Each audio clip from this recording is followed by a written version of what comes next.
Hi everyone, welcome to today's webinar.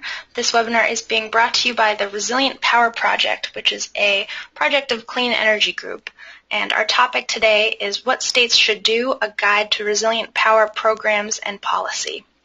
And our host today is Todd Olinsky-Paul. He's a project director at Clean Energy Group, and I will be introducing him in just a moment.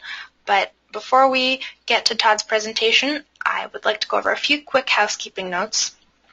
So as you can see on the webinar console on your screen, you have a couple of options to join the audio portion of this webinar. You can use your computer's mic and speakers, or you can call in using your telephone. Both are perfectly good options. Please follow the instructions on your screen for those. Another very important note is please submit your questions at any time throughout today's presentation. You can type them into the question box on your webinar console, and we will be reading those as you send them, and we'll queue them up and ask them at the end of all of our presentations today as time allows. So don't wait until the end to ask all of your questions. Just please type them in as you think about them. And a final note, this webinar is being recorded. You will find a recording of this webinar as well as all of our previous Resilient Power Project webinars on our website. You can see a couple of links on your screen where you will be able to find those.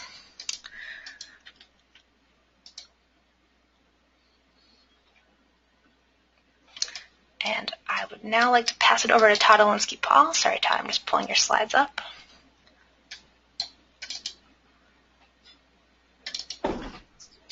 That's quite all right. Well, I'll take this opportunity to apologize if there's background noise. We are doing the best we can to minimize it.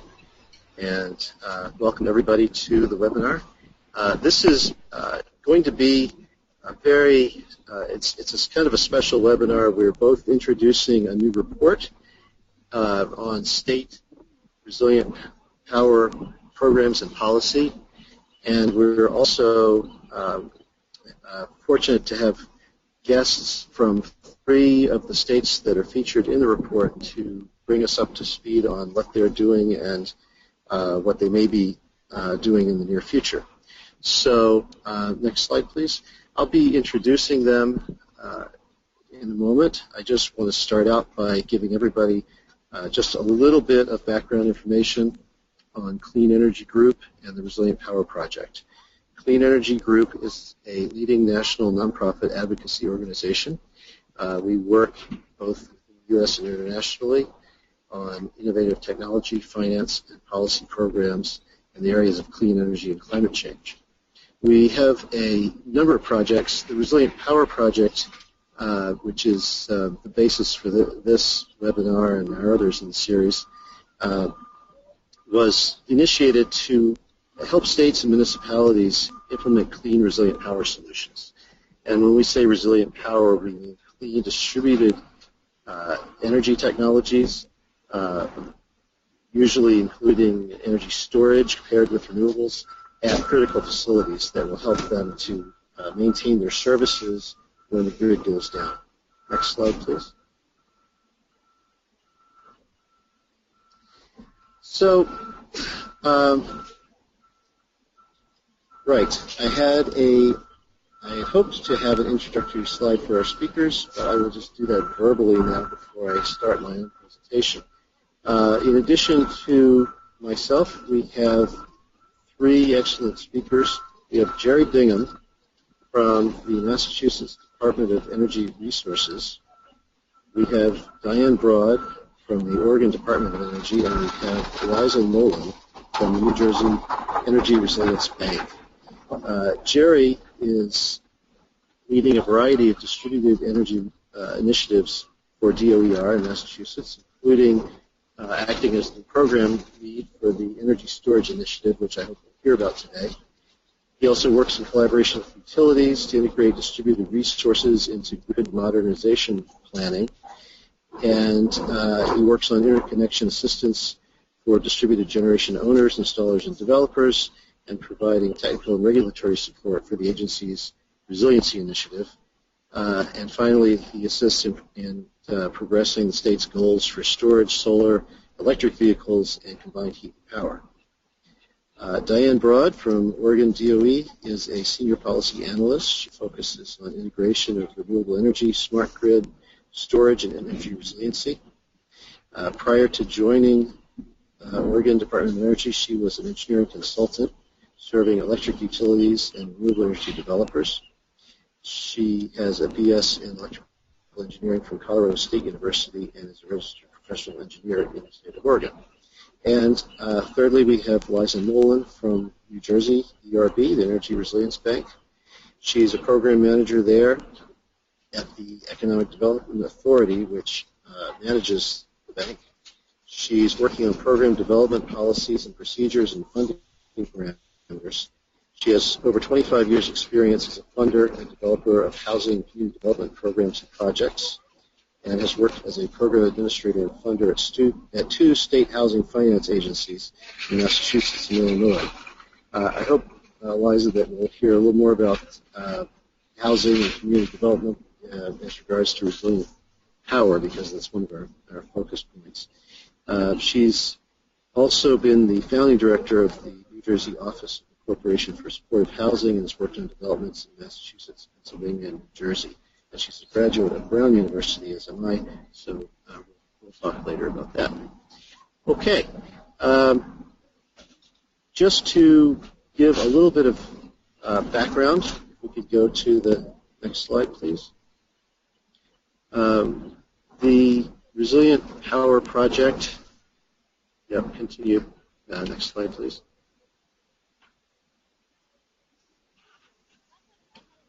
Samantha, if you could advance to the next slide. Yep, sorry, a bit of a delay. Okay, thank you. So the Resilient Power Project was really started as a result of Superstorm Sandy and its impact in the Northeast. We had a number of states that were hit very hard, and obviously millions of people lost power. And so there was a great an increased perception for a great need for resilient power. And so we began working with these states to help them figure out just basically what to do, how to approach the problem, and what sorts of programs and policies to put into place. Next slide, please.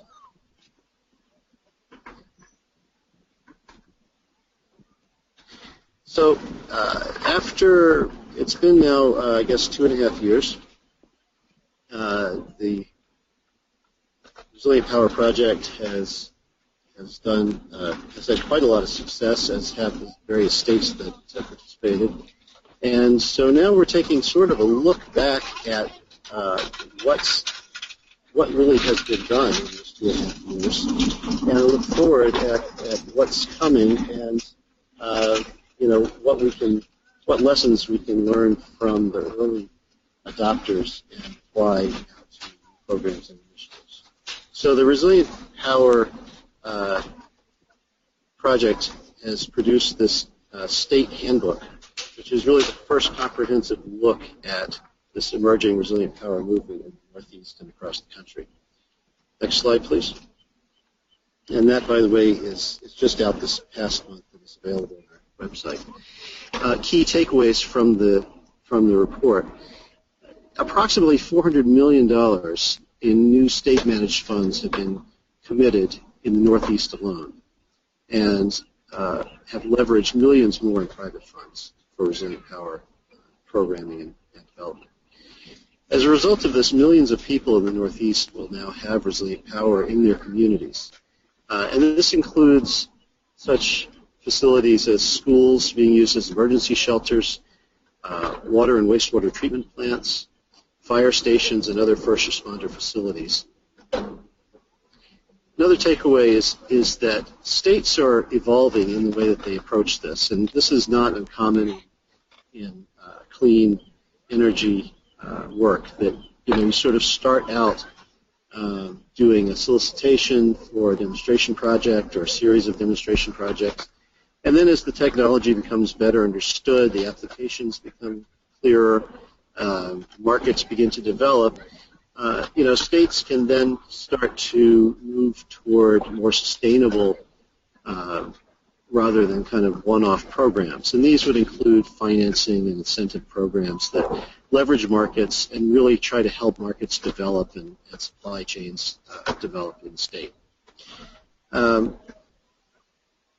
Another takeaway is, and we focused a lot on solar and storage as a technology, and another takeaway is that solar storage has really, it's beginning to really prove itself not only as a way to provide resilient power, but also as a way to reduce energy costs and provide income for facilities year-round, depending on the market support that may be there.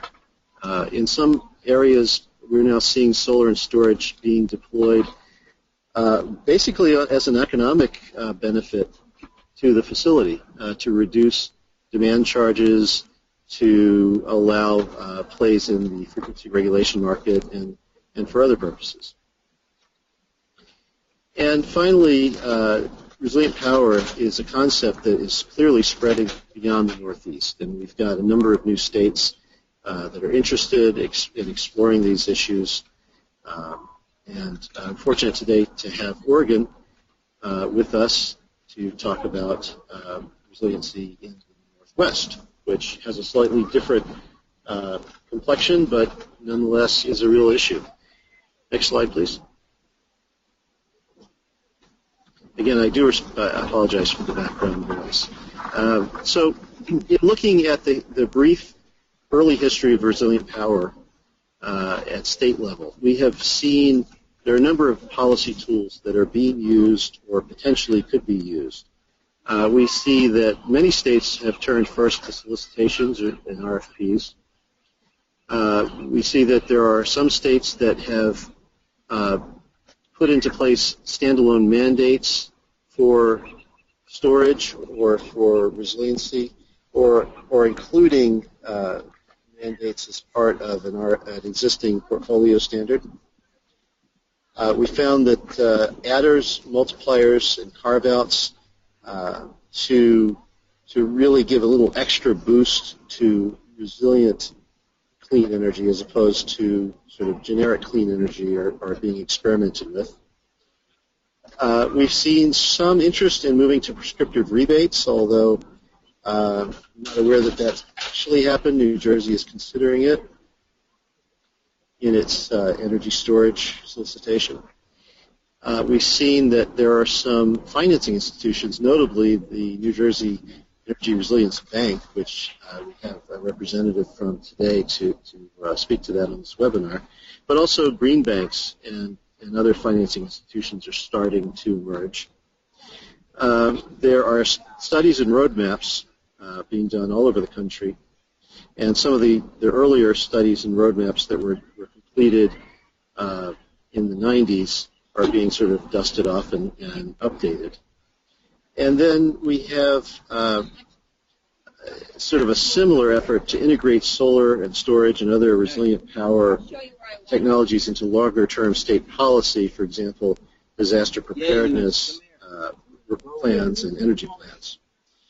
And then finally, we have grid modernization efforts, and this is something that's really emerging in a few states, but it's very exciting because it's really looking at resilient power in the context of bringing the grid, really into the present, as opposed to sort of continuing to rely on this very old and starting to look outdated grid that we have.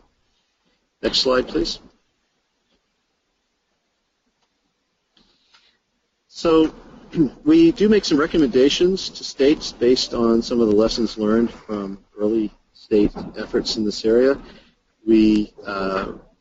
These include engaging in stakeholder processes, targeting funding to real needs that arise from the community, so a bottom-up rather than a top-down sort of process, supporting low-income communities, making programs responsible to local needs, but defining criteria. We've seen that it is very helpful to listen to what communities need and let developers do what they need to do to make these projects pencil out, but it's also very helpful to require a certain standard of resiliency if that's the goal of the program. Marketing to municipalities, if the state is looking toward municipal-led projects, as is often the case, municipalities don't necessarily know much about the technologies and may need to have some education and outreach done. Providing technical assistance, as was done in Massachusetts notably, to help municipalities with pre-application engineering costs.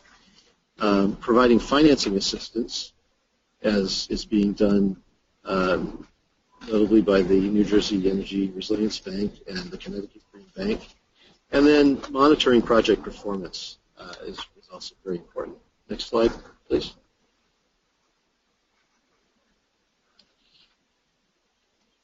We have some specific recommendations for addressing low-income communities, and this is something that we've really focused on in the Resilient Power Project because, low-income communities are harder hit by these, weather-related grid outages and have fewer resources to recover, and there have been studies that have shown that.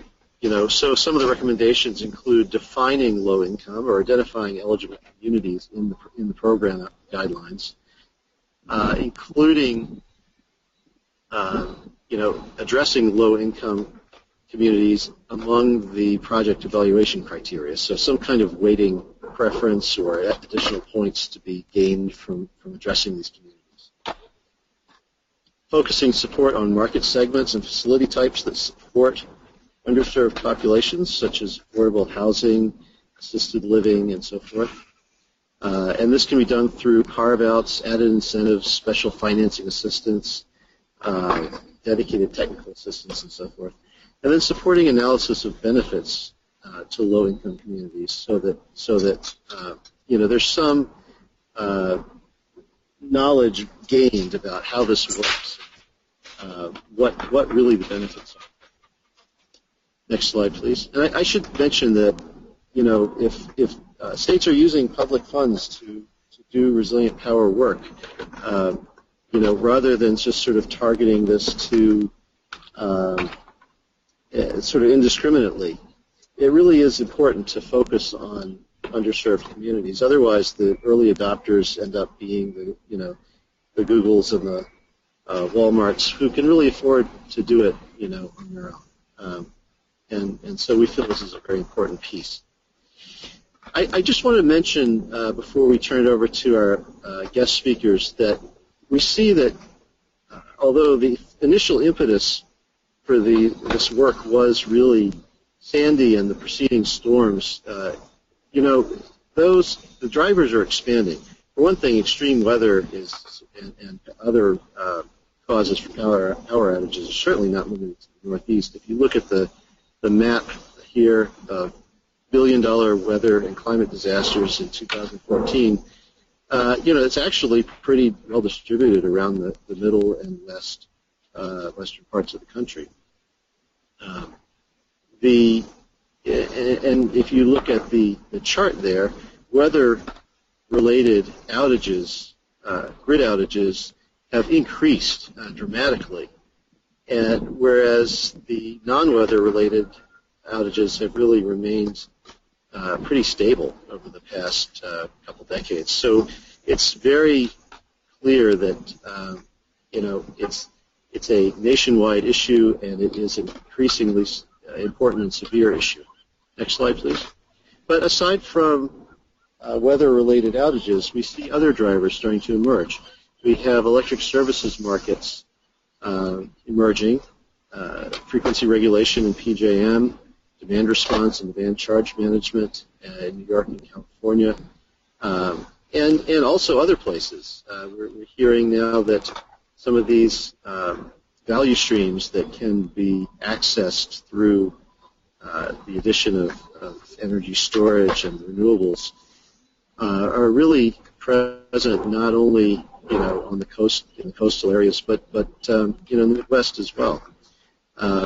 If you look at the bottom chart there, it's a little complicated, but it illustrates the important impact of some of the recent FERC orders on these markets. FERC implemented a pay-for-performance mandate, and the market clearing prices in PJM for frequency regulation went from $13.75 per megawatt hour to $38.75 per megawatt hour. And the amount of fast-responding resources in the market tripled. So it really, the markets are a hugely important piece of this whole picture. Next slide, please. And, of course, they also have challenges. I mean, the markets are, as I said, hugely important, but really still emerging. They're very locational. Sometimes you get a program that relies heavily on market, and you find that the systems are being sized just to play in the market, but not really properly sized for a resiliency benefit. And some of these markets are not going to be, they're going to become saturated at some point. We don't yet have a real resiliency market, so these projects are relying on sort of ancillary services and other electric services markets, and that's great that those exist, but we really need to put a value on resiliency and start to look at how to value it and how to compensate for it. There is an issue that solar and storage systems alone are sometimes going to be need to be oversized or extended in order to provide a significant resiliency benefit, and we're now looking at the addition of micro CHP in some of those cases to provide that. We are seeing that another market challenge is that technologies are really largely proven in a lot of these cases, but the economics still need to be proven in many applications. Stacked benefits are still needed in many locations, and the systems, because they are, still require in some cases custom engineering, need to be brought down in cost, and that is starting to happen. You're seeing large companies like SolarCity and Tesla starting to bring out off-the-shelf systems that can be sort of turnkey, sold as a package, installed, managed, maintained under lease agreements and so forth. So that's a good step, and I think the more that we get fully commercialized off-the-shelf systems, the better the pricing will be. Next slide, please. Finally, I wanted just to mention that another driver we're seeing is grid modernization efforts that are being pushed in a few states, notably New York, Massachusetts, and Hawaii. And these are focusing on much larger issues pertaining to the way that grids work and the way that power markets work and so forth. But they're really supporting the technologies that are needed for resiliency. All of these grid modernization initiatives are looking at more distributed clean generation, greater role for distribution utilities, smart grid and microgrid development, reduction of overcapacity in the system, which storage is very important for, reducing outages, improving resiliency, optimizing demand, so you have demand management programs, time-reduced pricing, and so forth, and then improved asset management. And all of this is representing opportunities for both distributed energy and storage. Next slide, please. Okay, so that's pretty much it. I've really tried to keep this short because I wanted to provide time for our guest speakers. The report on state resilient power policy and programs is available free. You can download it from our website. You see there a link.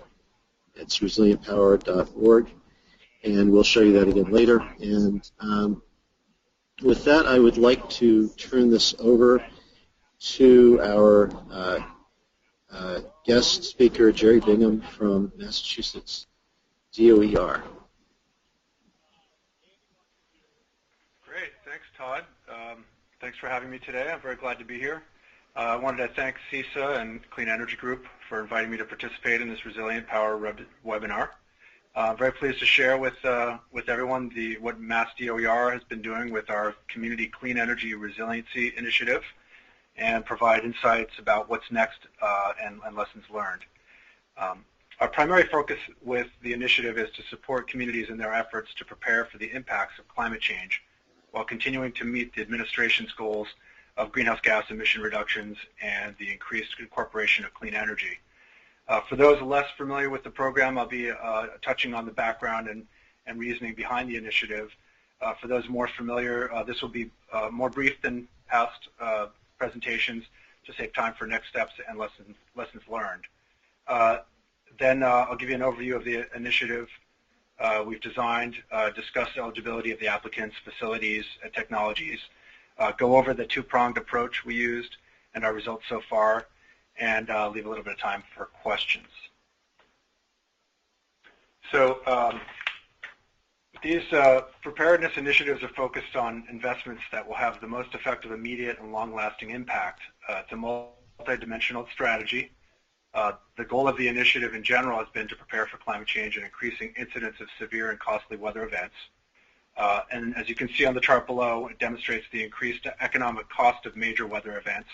And it's important to note here that the numbers below do not reflect the human impact. So in Massachusetts, we decided to invest in new technologies to increase energy infrastructure resiliency and reliability. And in January 2014, it was the an announcement from the Patrick administration to commit $52 million to the effort.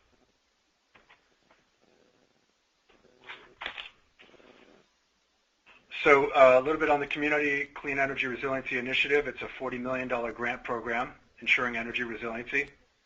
As you can see, it's about keeping the lights on and the heat and cooling at critical facilities during emergency events. And cities and towns were able to apply for support for eligible projects by completing and submitting DOER's TA and PI applications for technical assistance in round one and for project implementation for round two.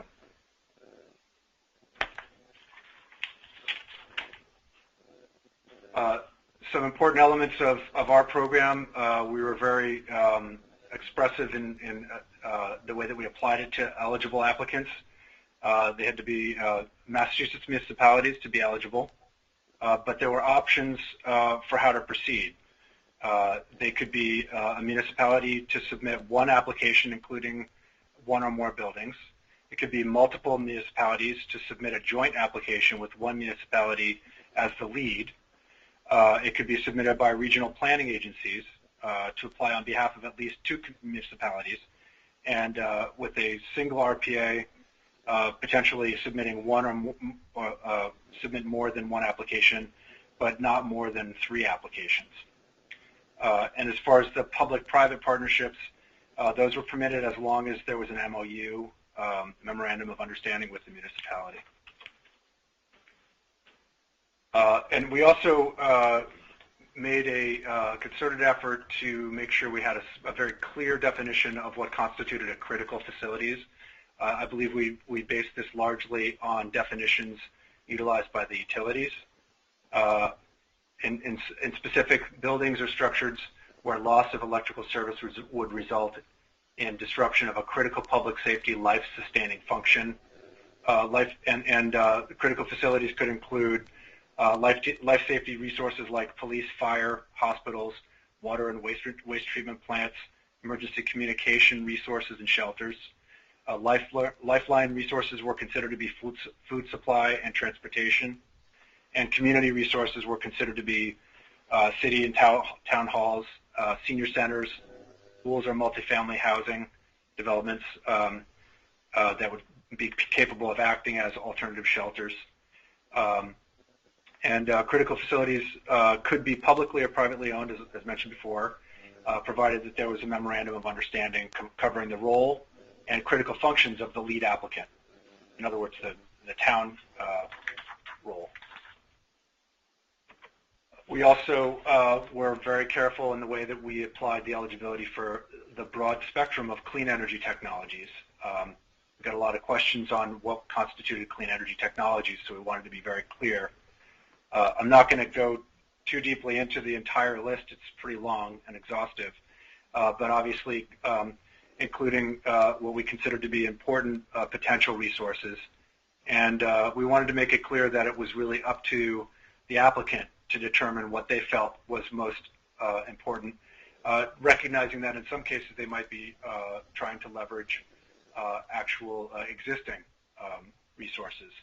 And I wanted to highlight that distinct from maybe some of the other grants, it included things like the potential for microgrid, either at a single building or multiple buildings, distinguishing between nanogrid for single building and microgrid for multiple buildings, and potentially even multiple electrical accounts, provided that there was a utility sign-off for that.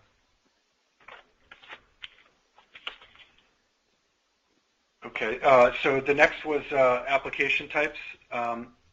First, we had a round for technical assistance, as Todd had mentioned. We recognize that the municipalities may, in their various sizes and amounts of resources and number of staff, may need some support in determining for themselves what they felt would be useful. So we enabled that through the help of a provided consulting team, the Cadmus Group, with other team members. And we awarded applicants who had the opportunity to use the resulting plan to apply for a follow-up round of project implementation funding. You can see the numbers of how many applications we received and how many awards we made. All 4 regions of the Commonwealth were supported, which was representative of our widespread outreach, but also our attempt to make sure we were regionally covered geographically. We had 43 standalone facilities analyzed, 5 different microgrid configurations analyzed, and 27 technical assistance reports completed in October 2014. I won't go through this whole list here, but this is a list of all the awards. For those who aren't aware of it, we have a very transparent listing of all of these projects listed at the DOER website. The initiative continues to be an ongoing key initiative for DOER, so you can find it in the key initiatives section of our website. And we include not only the listing of these, but the actual reports of the consultants.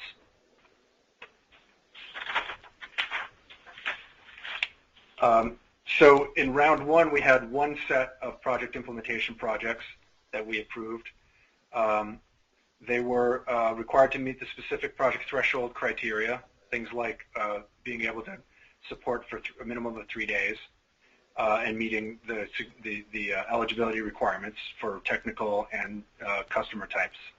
And the projects could be, as I mentioned, they could retrofit existing or be proposing new installations. An important note here is that we weren't paying for the generation per se. We were paying for the important interaction for capability for resiliency operating in island mode and extra expense for that. And by the numbers, 9 applications were received. We awarded 6 awards totaling $7.4 million. And some applications were made eligible to be under consideration for a second round. And in that round, we represented 3 regions, representing 8 standalone facilities and 1 microgrid.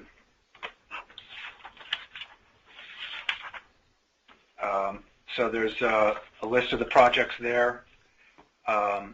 Again, I won't go deeply into it. If there are questions on these, we can address that during the Q&A. And again, those are all available on the website. For round 2, I wanted to highlight here, I noticed after submitting this to the Clean Energy Group that this isn't the most up-to-date slide. The more up-to-date update here is that we had received 13 applications in November 2014, and those awards have now been awarded, amounting to $18.4 million, awarded in December 29, 2014. And again, the details for that are available on the website. And I apologize, the chart similar to the other rounds, is not available in this slide, but you can find them at DOER. And all of those 13 standalone facilities were considered and awarded, and the 3 microgrid configurations were also awarded. Next slide. Okay, here we go. So the program achievements, as I mentioned, we felt, as you can see on the map, we have good representation of geographic diversity. I could highlight here that the western towns are all along the northwest corridor there. We had a wide range of facility types and technologies considered and implemented. Single facility projects as well as microgrid configurations were included. And the projects demonstrated a significant amount of daily benefits and ability to island and operate and provide resilient support. In terms of the daily benefits, it's important to recognize that when we chose the clean energy technologies that were available, that they would be things that would be not only providing environmental benefit on a daily basis, even when there wasn't an outage, but also potential savings. I would say a good example would be combined heat and power.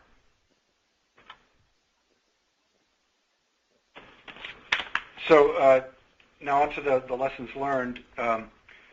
We learned from others through the aggressive outreach, and felt that was really important as we deliberated over the design of the program.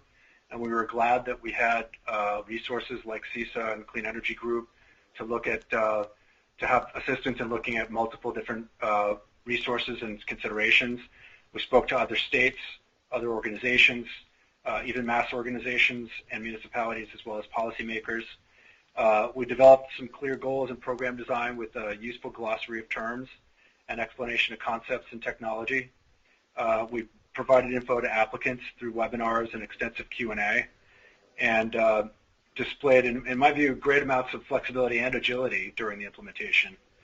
And that led to us moving quickly while mixing the old and new ideas, which came to the diversified approach that we came up to. And I know that is something that Todd would like to address in terms of diversification versus having a prescriptive role where we just give rebates to one idea. In this case, we were able to look very carefully at what the towns told us that they needed, based on the technical assistance that we provided for them. I think it's a little early for us to be prescribing one specific silver bullet and assume too much about what site-specific needs there may be.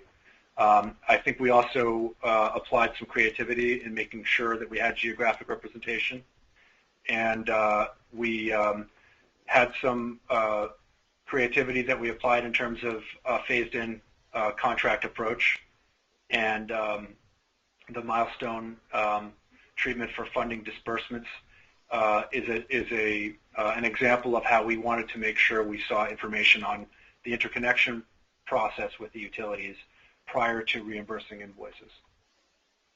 And I'm sure there'll be more Q&A on that.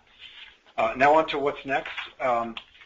As many of you have probably heard, we're very excited that we've made a recent announcement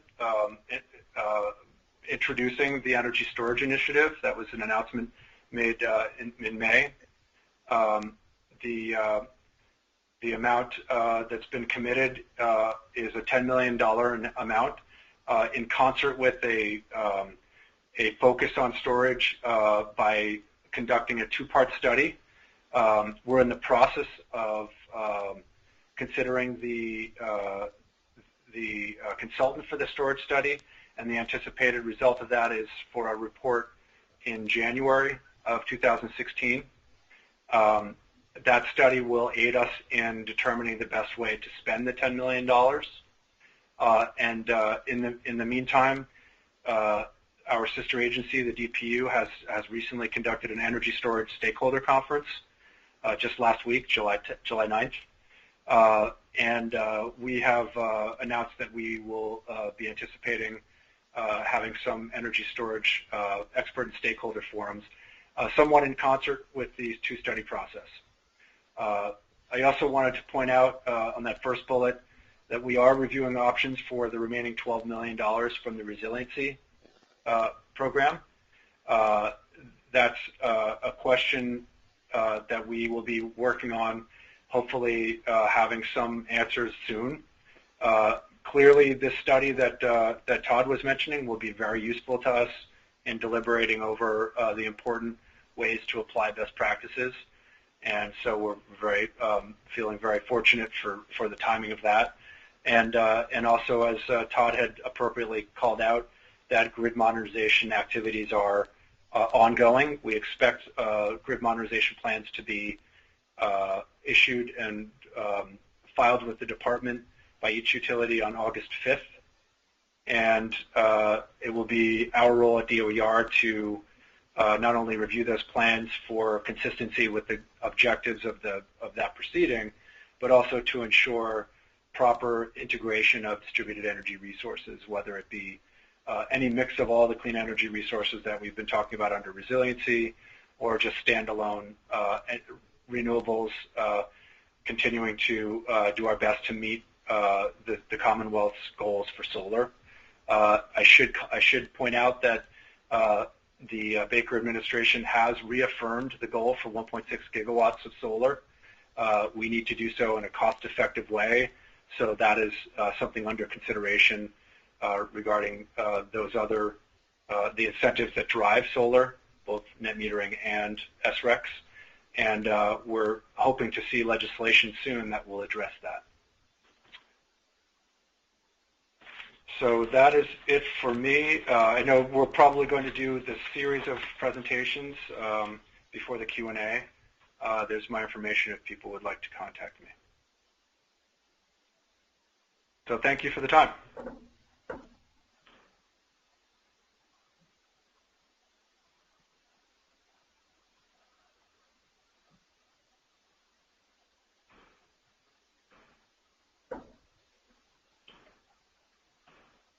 Okay, thanks very much, Gerry. We're going to move on to our next speaker, who is Liza Nolan from the New Jersey Energy Resilience Bank.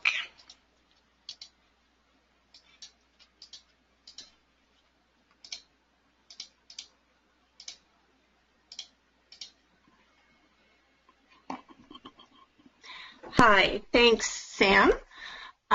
Thank you for inviting us, and we are looking forward to updating you on our program. We are still in early startup mode, and so it's also important for us to learn from what the other states are doing as well. Basically, briefly, the Energy Resilience Bank was established by the state through funding from the HUD CDBG-DR program as a result of Superstorm Sandy. EDA, the New Jersey Economic Development Authority, is the program administrator, and we are basically the state bank. We work with municipalities, small and large businesses, providing funding. We administer tax incentives, all geared towards various economic development initiatives and revitalizing communities throughout the state. With the Energy Resilience Bank, we have a partner with our Board of Public Utilities. They act as our technical consultant. They are the state agency working on overseeing all the regulated utilities throughout the state. As I mentioned, the ERB was basically a result of and came out of the impact from Superstorm Sandy due to the number of outages, all the service problems that we experienced here in New Jersey, and many of the outages resulted in some serious health and safety concerns. During the storm, however, there were also some positives. Many facilities throughout the state in different areas were able to operate, even though we had widespread electrical outages, but they had already established good DER technologies, combined heat and power plants. They were able to provide at some of our universities and other centers housing and needed resources for all the out-of-state workers that came in to assist us, as well as to provide for citizens' shelters during the storm and the aftermath. The mission of the bank is basically simple. We are looking for energy resilience, and we're focused on critical facilities We provide financing, and we also work very closely with the potential applicants on providing technical assistance and helping work out the details of their program and their needs, as well as fitting into the funding resources that we have currently, and then we'll also be looking for additional resources in the future. The critical facilities are somewhat similar to what was described in Massachusetts. They basically stem from our Office of Homeland Security, and our first round is focused on the water and wastewater treatment facilities, but we're also looking in the near future to go to another funding round, perhaps hospitals or other long-term care facilities. We've also had interest from transportation and transit needs. And I guess, as Todd mentioned early on, we also might work at some point funding, based on funding availability, with some of our multifamily housing or other shelters or locations such as schools, colleges that could serve as shelters during potential future storms or emergency disasters. I think you're all familiar with this, but basically we can support the critical facilities based on the prior list once we announce various funding rounds. We're focused on distributed generation on the customer side. We can provide for a number of different elements of that. It sounds perhaps a little bit broader than what Gerry just mentioned in Massachusetts. We do fund CHP plants. We fund other connections.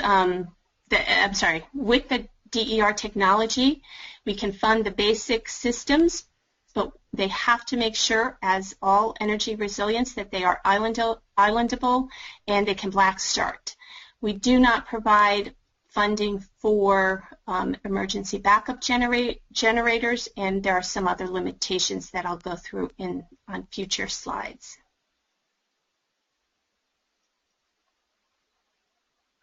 Here's a list of some of what we've tried to capture in our program guides and documents as to what we can fund, and then some of the non-eligible costs.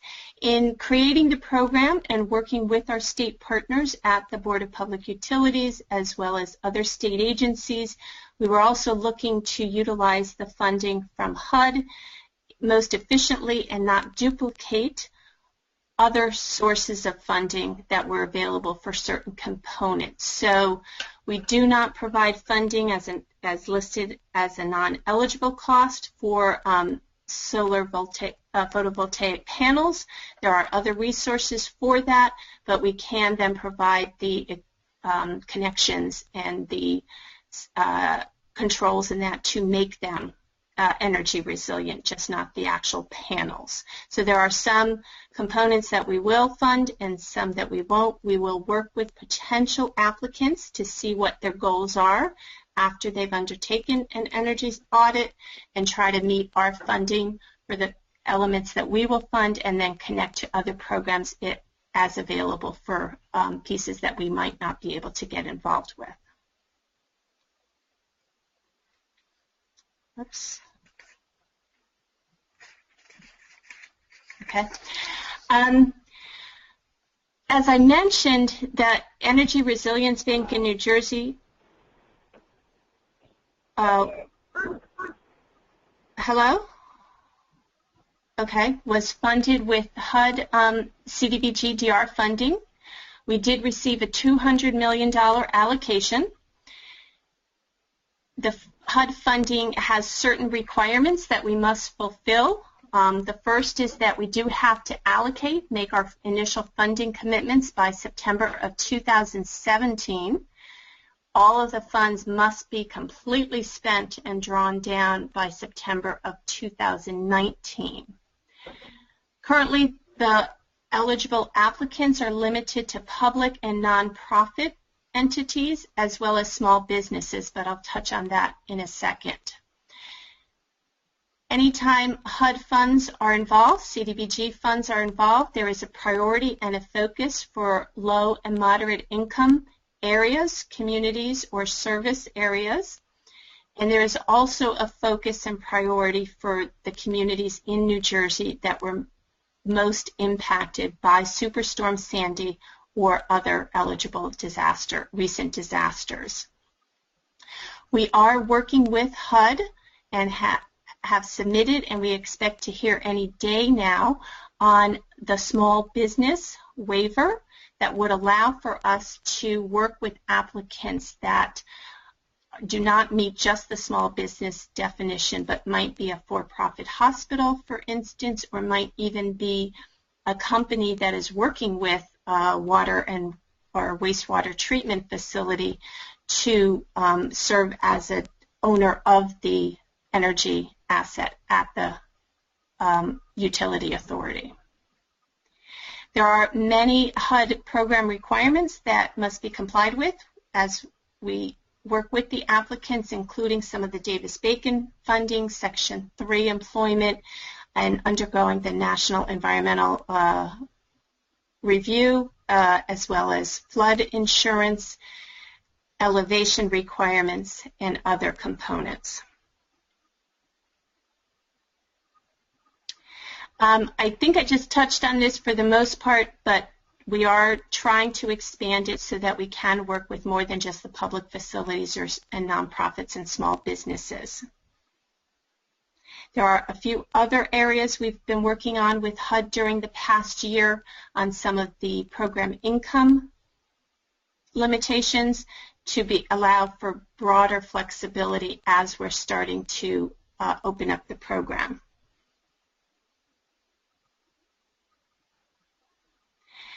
A key requirement with the HUD funding is a tie to the storm, for those of you who are familiar with CDBG-DR.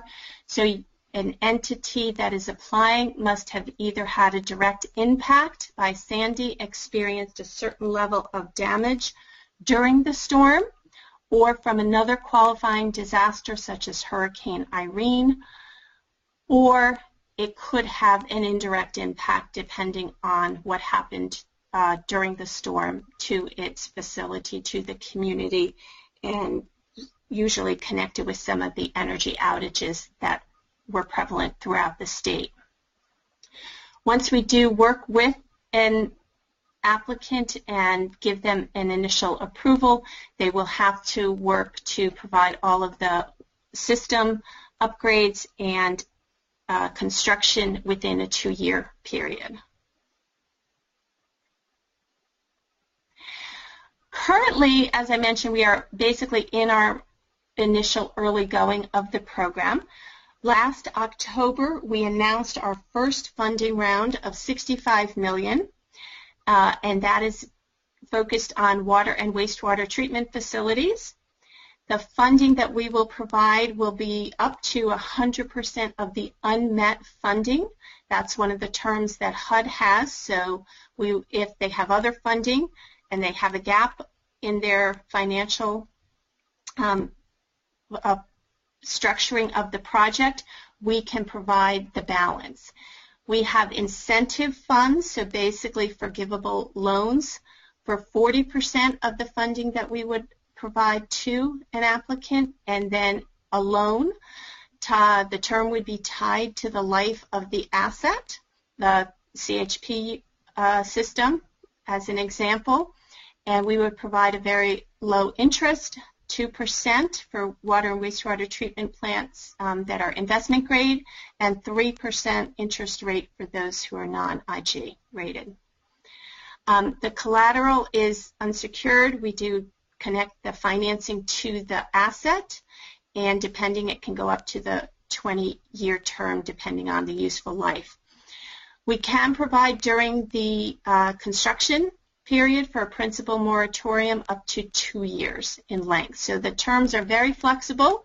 We're trying to move the market, and especially with this critical industry in New Jersey, since many of the wastewater treatment plants and water treatment plants were negatively impacted and experienced some significant downtime during the storm, we're trying to get them on board to really rethink their energy needs and to provide key funding in order to accomplish some goals to move them towards energy resilience. For the first funding round, we have, during the past several months, we've been working with HUD on some of the issues that I talked about, and I'll go into some more in a minute. We do have scoring criteria. We have a two-step process by which we will work with the applicants. We have had an intake form, an initial threshold eligibility review on the website. We have several applicants, wastewater treatment plants, that have submitted that, and a few of them have met all of the initial eligible criteria. And we are now just about to release our full application for those entities that have successfully met the initial threshold. As they move to full application, we work jointly with them, EDA staff as well as our BPU staff on the technical side. We will be evaluating the applicants as they come in with the full application. We expect the first ones to be coming in later this summer, early fall. It's a pretty extensive application, and there are 7 key scoring criteria that we are looking at based on some of the HUD elements for prioritizing, such as the low, moderate income area of benefit. So for wastewater and water treatment plants, we have to look at the area that they serve. And another HUD element that I mentioned is the most impacted communities. But then we are also having the entities, the applicants, have a cost-benefit analysis. So we're looking at their technical efficiency and economic cost effectiveness, how ready they are to proceed, the criticality, especially for the wastewater treatment plants. They will all receive maximum points in that regard.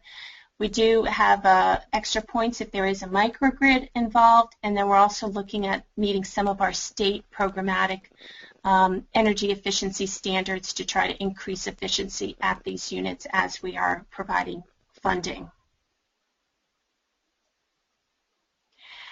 I won't go into detail here. These are the various steps involved. Because of the HUD funding involved, as well as the other permits and reviews that will take place, it is a multi-stepped approach for the application, as well as the feasibility and technical reviews, and then some of the permitting. Our board will be approving all of the proposed projects, and then we can go to closing and construction and monitoring. The program status at this point, we have just made and went to our board to make some changes at last week's board meeting. And we also worked with our partner, the Board of Public Utilities, to slightly revise the process and the administrative oversight of the program. So EDA now will be the entity whose board and staff review in full, and our board approves every application for funding and makes the funding commitment. BPU, originally we had a co-ownership model which required 2 board meetings, 2 reviews, a dual-step process. Instead, now BPU is our technical consultant working very closely with us, but it will not be involved in the actual board review and the administrative documentation in that regard. They will provide to us a technical feasibility and analysis and work very closely with the applicants, but not have to get involved in the board preparation and approval. As I mentioned, we've been working with HUD on programmatic waivers and program structuring to make sure that the program we are establishing meets all of their requirements. And we did just go to our board to revise the scoring slightly that I mentioned to you, to kind of change some of the points in each category and the process and provide a little more clarification in order to make sure, based on some of the market analysis and information we had heard from various stakeholders and state partners and interested applicants, as to some of the program elements. So we are just revising our documents now. We are currently, as I mentioned, in a funding round up to $65 million for water and wastewater treatment facilities. We are working towards our next funding round that we expect to go and receive our board approval in the fall, September, October. We are looking now and meeting with various entities towards defining the parameters of that funding round. We have heard very high interest from hospitals and healthcare facilities, from transit and transportation networks, and then any of the other eligible components on our critical facilities list that I had showed previously. As we move forward, we will be hopefully learning from some of you who are a little further ahead, and we look to move our program and really dive into some of the applications and hopefully have our first approvals by the end of the year as the applicants work out their details and we work through the programmatic rules, policies, and regulations. And there's the contact information, my contact information, as well as we have a business development officer, and then also one of the key contacts from our Board of Public Utilities who is involved in meeting with many of our potential applicants. And I guess we'll take questions at the end. Okay, thank you very much. I hope everybody can hear me. I had a little problem with my audio. This is Todd Olinsky-Paul, and I apologize for that.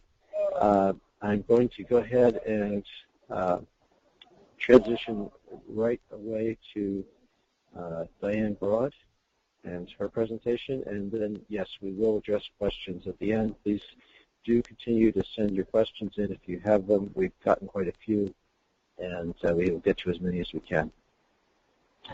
So, Diane, if you're ready to go. I am. Thank you, Todd. This is Diane Broad. I'm a senior policy analyst at the Oregon Department of Energy. Appreciate the chance to address everyone today. We here in Oregon face some slightly different challenges and potential scenarios when it comes to ensuring energy resiliency. So my presentation is going to be more about assessing the need and how we, at this point, are forming a vision to build better energy resiliency. We're not as far along in the process as Massachusetts or New Jersey, but really appreciate the chance to be here today and as the previous speakers have said, to learn from each other. So I'll start first off by, let's see, I'm trying to advance the slide. Sorry for that. You should be able to use the back and forth arrows on your keyboard to advance them now. There you go. Okay, great. This is just, there's a few slides here at the beginning I'll go through rather quickly just to sort of set the stage. So the 4 Northwest states, Oregon, Washington, Idaho, and Montana, all have very interconnected energy systems, primarily because we have the federal Columbia River power system with over 20 federal dams and a generation capacity of 22,000 megawatts, which far exceeds the electric load in the region. So we do export quite a bit of that power primarily to California at certain times of the year. But we've been, well, frankly, pretty comfortable for a while. We have some of the lowest power prices in the country. Retail prices from investor-owned utilities are in the 8 to 10, 11 cent per kilowatt hour range, and many of our consumer-owned utilities that purchase the hydropower directly from Bonneville Power Administration, which markets that federal power, can serve their customers at prices as low as 4 or 5 cents a kilowatt hour. So we have been historically energy rich and long on capacity. We're also not a region that typically encounters a lot of blizzards or hurricanes, but we are increasingly seeing some different sorts of energy resiliency challenges. So we know that we're not immune from energy disruptions. Again, just some basic information about our region's energy use. That's the way Oregon's energy use breaks down. Part of the reason I put this slide in here is because transportation, for the most part, is reliant on liquid fuels, and Oregon does not have any refineries for liquid fuels in the state. We bring in all of our liquid fuels through pipelines or trucks or trains, and that's one of our energy resiliency challenges. Our electricity portfolio, this slide is often a bit surprising even to people who live in Oregon. I mentioned that granddaddy of a hydro system that we have, and many Northwesterners are mistaken in thinking that all of their electricity comes from the hydro system, when in fact quite a large portion of it comes from coal. And the reason I have this slide in today's presentation is that almost none of that coal generation is in Oregon. Currently we have one coal plant, 500 megawatts, and it's slated to close within the next 4 years. So we have a very large portion of our electric generation that is dependent on long transmission lines. That coal is generally in states like Montana and Wyoming and Utah. So moving on, we have, I just skipped over a slide that generally said we have a pretty spread out electric transmission and system compared to other regions of the country. What we are rich in is renewable energy. If you can think of a kind of renewable energy, we've got it. We're blessed in a way similar to Hawaii. And this is a gross oversimplification, but kind of gives you an idea of where, from this point forward, where the major resources are, where we anticipate that they will be developed. I'm not sure if you can see it, but there's an oval with the word people in it. We are a state of about 4 million people, and most of them live in the valley.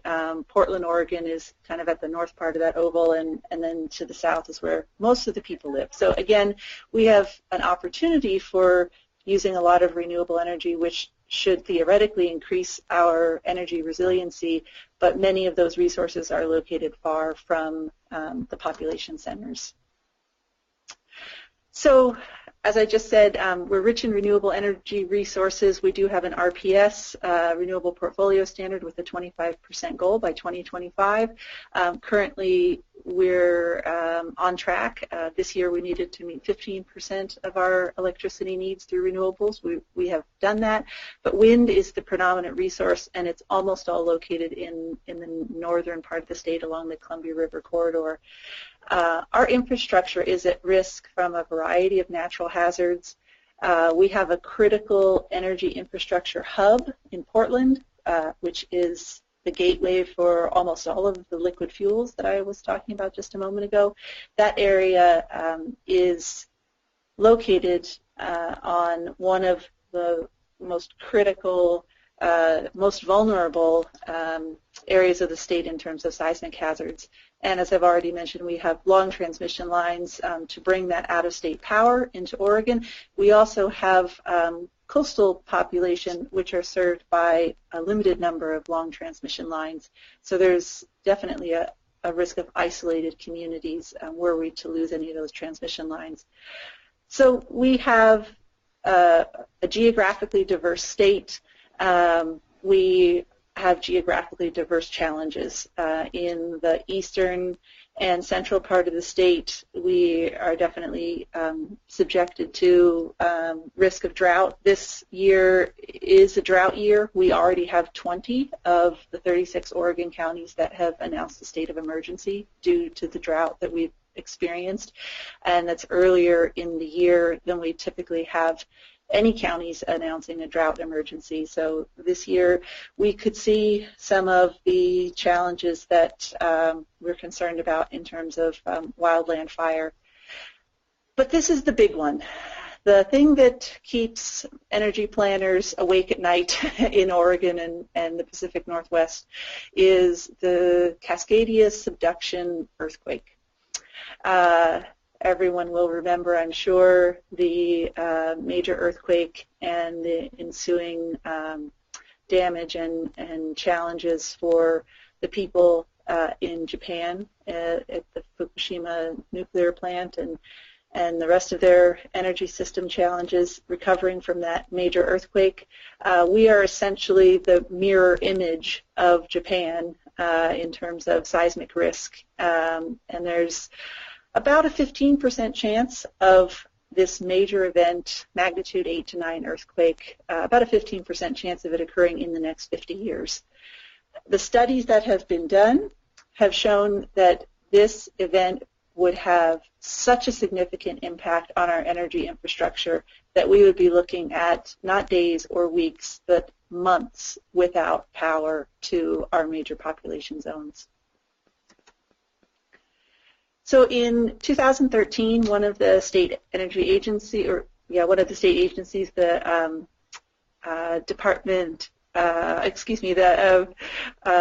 Oregon Geological and Mineral Industries Department investigated the specifics of this one vulnerable spot, the critical energy infrastructure hub. And part of what they concluded is that the ground underneath that hub would liquefy. All of our major liquid fuel port terminals would be damaged, probably out of commission for again, weeks or months. Our natural gas transmission pipelines, liquefied natural gas storage facilities, there are also high voltage electric substations and transmission lines and substations for local distribution. All of these would be damaged or destroyed if we had a major earthquake. We have been examining on a statewide level how to build Oregon's resiliency. We did a statewide seismic safety policy advisory commission, formed this commission and developed an Oregon resilience plan. Parts of this specifically address the energy sector. This little graphic here shows again that Oregon imports the liquid fuels, as well as almost all of our natural gas comes from out of the state as well. So that work was done in 2013. We have another significant body of work that helps us to understand what our resiliency needs are, and that's the Oregon Energy Assurance Plan. This one was completed by the Oregon Department of Energy, partnered with the Oregon Public Utility Commission and the agency I mentioned earlier, the Oregon Department of Geology and Mineral Resources. This Energy Assurance Plan looks at, again, the risk because of a large earthquake, but also a variety of other risks, severe weather, wildfires, variety of different potential disturbances. And the companion study looked at the opportunity for alternative technologies, distributed generation, smart grid, all the things that we've been talking about today. So we, as the Oregon Department of Energy, have been advancing policies that build resiliency, although at the current time we don't have a resiliency program. So we do a lot of things and we have a lot of tools in place to advance resiliency. For example, Oregon Department of Energy has a small-scale energy loan program authorized to finance energy-related activities. This includes potentially doing loans to schools if the school is doing some sort of an energy project and they also need to do a seismic upgrade. They can get a very attractive loan through our loan program. Our agency is responsible for the planning, preparedness, response, and recovery from petroleum disruptions. We currently support natural gas utilities in projects where the primary goal is to reduce greenhouse gas emissions, but we are always working with the natural gas utilities and the potential project partners to look for opportunities to increase resiliency benefits, ensuring availability of natural gas, encouraging the consideration of combined heat and power. And we support the electric utilities in their integrated resource plan process and specifically through their smart grid programs. So again, although we don't have a resiliency program and we don't have a resiliency fund, we are actively approaching resiliency through these various policies and programs that we already have in place in the state. And we found from examining the outcomes of previous disaster response efforts that the interdependencies really can be critical. This chart here is in the Energy Assurance Plan and just gives, I think, an overview of how, disruption in one sector really can very quickly cascade and have impacts in a lot of other sectors. One other thing that I wanted to mention about our programs is that the Oregon Department of Energy has an energy incentive program. So these are tax credits and also some grants. The grants are done in a competitive process. One of the grant processes is available for distributed energy resources, and in a recent solicitation we provided extra bonus points for projects that were proposed that had a community benefit. So we are considering doing something similar in upcoming solicitations in the coming year, where we would give extra bonus points to applicants for a resiliency benefit. So the three main parts of our existing programs that we are again looking for crossover with resiliency is energy efficiency, demand response, and smart grid. With energy efficiency and demand response, we're really focusing on bringing the day-to-day benefits to the program applicant, and along with that, by incorporating energy efficiency and demand response into the building, that can provide the opportunity to reduce the size of energy storage or backup generation that's needed. We think about this as right sizing. Smart grid, there's been a lot of smart grid activity in the Northwest. There was a major ARRA-funded 5-year effort called the Pacific Northwest Smart Grid Demonstration, $178 million project that spanned all across the Northwest. So we really have implemented in a number of communities smart grid solutions that hold a lot of promise for delivering resiliency benefits. One of the most promising is giving us real-time monitoring both in the transmission and the distribution grid so that we can strengthen the grids when they're stressed, have automatic self-healing grids, limiting system outages, either the overall time of the outage or the geographic area that experiences an outage, and also enabling microgrids. Just real quick, I wanted to give a nod to Portland General Electric, who's been a real leader in our region. So they implemented through that Pacific Northwest Smart Grid Demonstration what they call the Salem Smart Power Project. So this is a 5-megawatt battery bank system.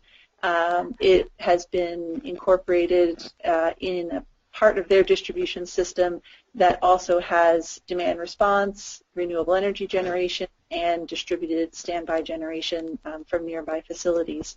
So that project has been a real test bed and shows us again how we can have day-to-day benefits and then also have a resource incorporated into the grid that is there for us when we need the resiliency benefits. So PGE, through the Salem Smart Power Project and also through a program they've had in place for a number of years using distributed standby generators at industrial facilities, they are investigating systematically their whole system. They're looking at particular substations where they had been considering a targeted smaller investment, and they're now evaluating those substations, which ones are candidates for the addition of storage and distributed renewable generation in the vicinity, with the objective to be creating resilient microgrids that are within their service territory. and we are happy to see them actively engaged there with the support of some of our staff and also Portland State University. We have an upcoming energy storage RFP. There is a partnership that's been established with the U.S. DOE, Office of Electricity, Sandia National Labs, and Clean Energy States Alliance. We will be publishing this RFP at the end of the summer, and we're looking to install a grid-sized, grid-connected energy storage system. We have 5 high-interest applications, or what other people might call end uses. And there's just a quick overview. I won't go through this detailed slide, but resiliency is one of those 5 high-interest applications that we're looking at. Actually, many of those applications have some tie-in to resiliency. So I also just wanted to give a nod that we very soon will have a new member of state government. There was at the close of our recent legislative session a bill passed to create a position in the office of the governor of the state resilience officer. So this position will give us a lot of momentum, we hope, toward performing studies and engaging in multi-agency efforts. We currently have 13 separate state agencies that have regulatory authority or are key emergency support functions during any sort of major disruption. We are looking to our new resilience officer to bring together those of us involved in the energy sector and to, again, use the programs and policies that we have in place and to concentrate them toward improving resiliency in our energy system here in Oregon. So thanks for your attention, and I'm happy to take questions as well as the previous speakers. Okay, thank you very much, Diane, and thanks to everybody who presented. We'll do our best to get to as many questions as we can in the time remaining. So one question we got is, will drivers for resilient power include retirement of conventional power resources, which, we didn't really talk about, but it's a very interesting question. I can speak to a couple of places where that's the case, but maybe you can each respond on behalf of your own states. I know that Con Ed in New York City has a plan to replace generation from the Indian Point nuclear plant, which is going to be, or slated to be decommissioned. And that plan includes a lot of distributed resources, including CHP, including energy storage, solar and storage, et cetera. And I believe there's a similar, at least a portion of the California energy storage mandate is similarly targeted toward retirement of some conventional resources. But can you guys talk to whether that's a factor in either Massachusetts, New Jersey, or Oregon? Sure. If we're going in that order, I'll start. I should have mentioned earlier that very important to recognize that there are quite a few infrastructure-related resiliency activities that are happening outside of the initiative. When it comes to utilities and conventional power, they are working diligently in storm hardening practices, some of which are somewhat traditional, things like tree trimming, and they do that as part of traditional distribution planning. But we also anticipate some form of automation to be applied in their grid mod plans, where they would be looking at self-healing augments using automation. And I also wanted to recognize, if I understood the question, the difference between conventional centralized power and conventional emergency backup. We did recognize that those entities that had emergency backup should disclose that in their applications because they could be helpful in black start where there's solar.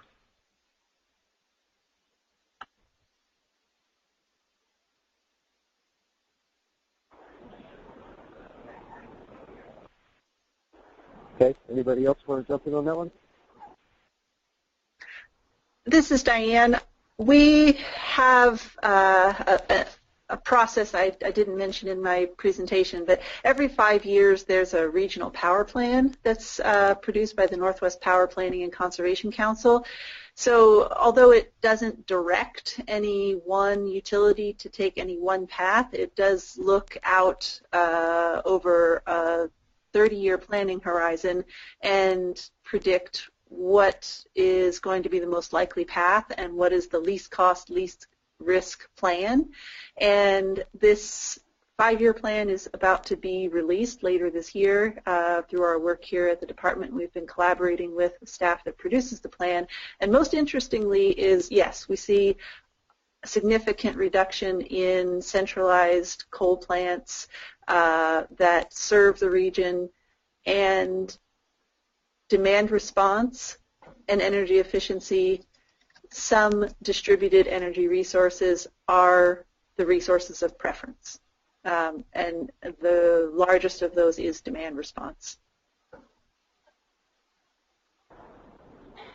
Okay. Any other responses to that? From New Jersey, we are also going through our master plan renewal, and we'll be holding hearings this summer through the fall, and so we also will be looking at various components.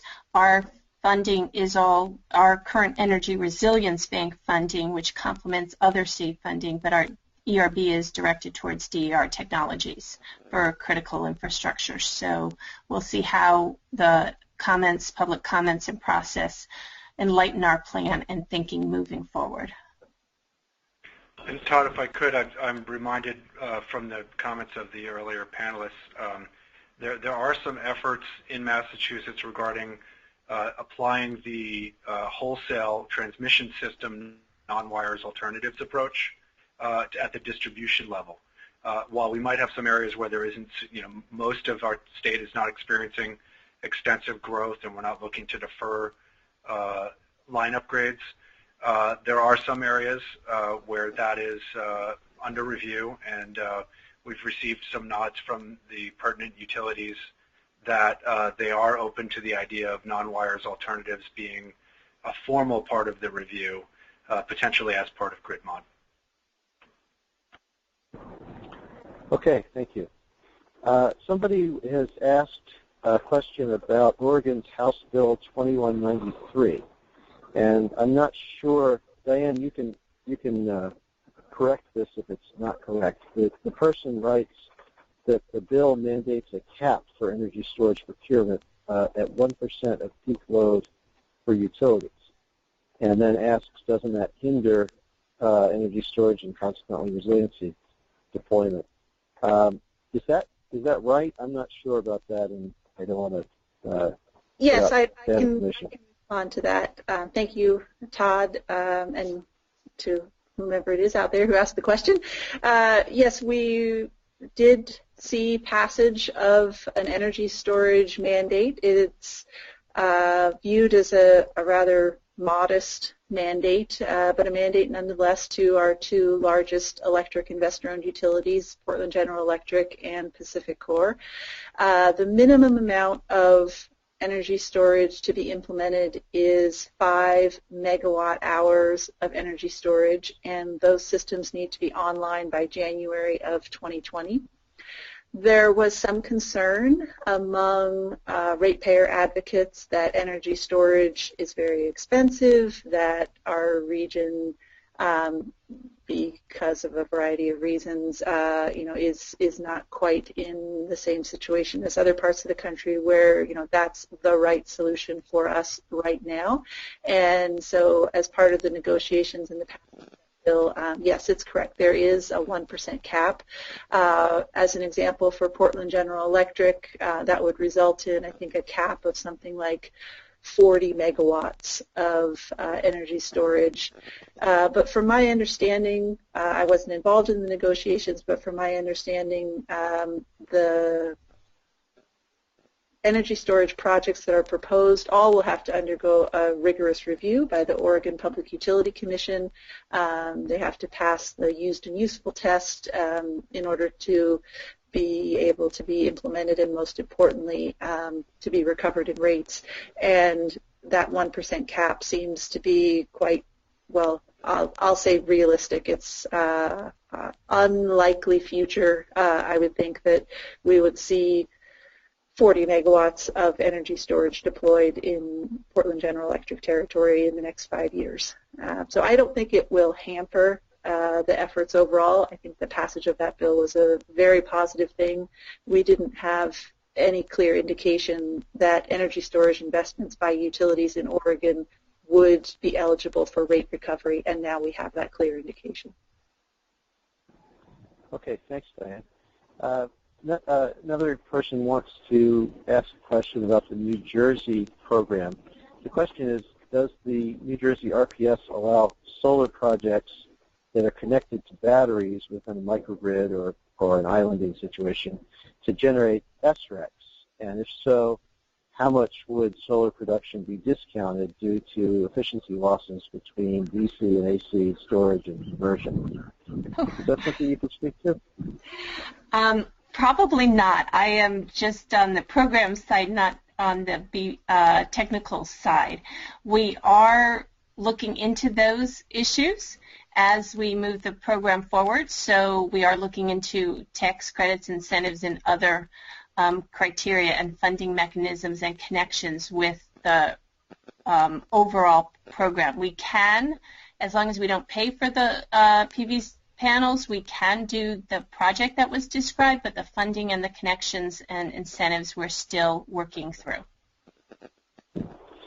Okay, thanks. I can, I think, speak to a different aspect of that, which is that New Jersey's SREC program has been so successful that the SREC market was, at least at one point, pretty saturated. Yes. And I know that the Board of Public Utilities energy storage solicitation, which was specifically for resilience purposes and is separate from the Energy Resilience Bank, did specify, at least in its first round, that I believe this is right, specified that the proposals would need to be for adding storage to existing renewables rather than newly developed renewables. And I think that the reasoning was that they didn't want to encourage new installations of solar where it wouldn't already have made sense to do so. And I believe there is some, the consideration of the SREC market in that decision. I note that a few minutes after time, would you all be willing to stay for maybe one or two more questions? Sure. Okay, I'll go on that. Sure. We'll ask one or two more questions before we wrap this up, because we do a lot of them, and I'm hoping to get to more than two or three. So one person wants to know, without disaster funding, for example, from community development block grants or other federal disaster funds, how have states set up and funded these resilient power programs? I know that in some cases ACP payments have been used, but maybe you can each just very briefly speak to how your programs were set up and funded. Yeah, that's correct. We used our ACP, our alternative compliance payments, as part of the Renewable Portfolio Standard and the Alternative Portfolio Standard.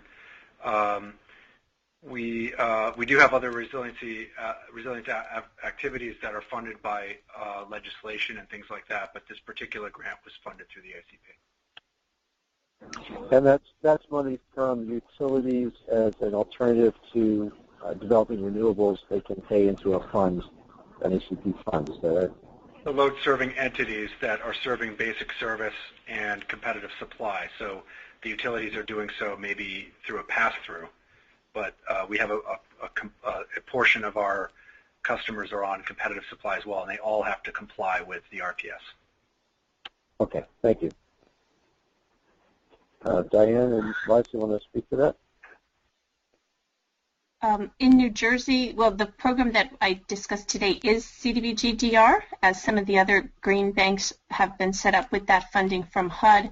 New Jersey does have other programs for various clean energy programs that are funded through some state line items, societal benefit charges, some bonding, and a variety of sources. At this point at the state level, as I mentioned during my presentation, we don't have a specific resiliency fund. What we have been more successful at is reaching out to the leaders either at the municipal or county level throughout the state and working with them using specific bonds or other funding mechanisms that they have made available in their communities.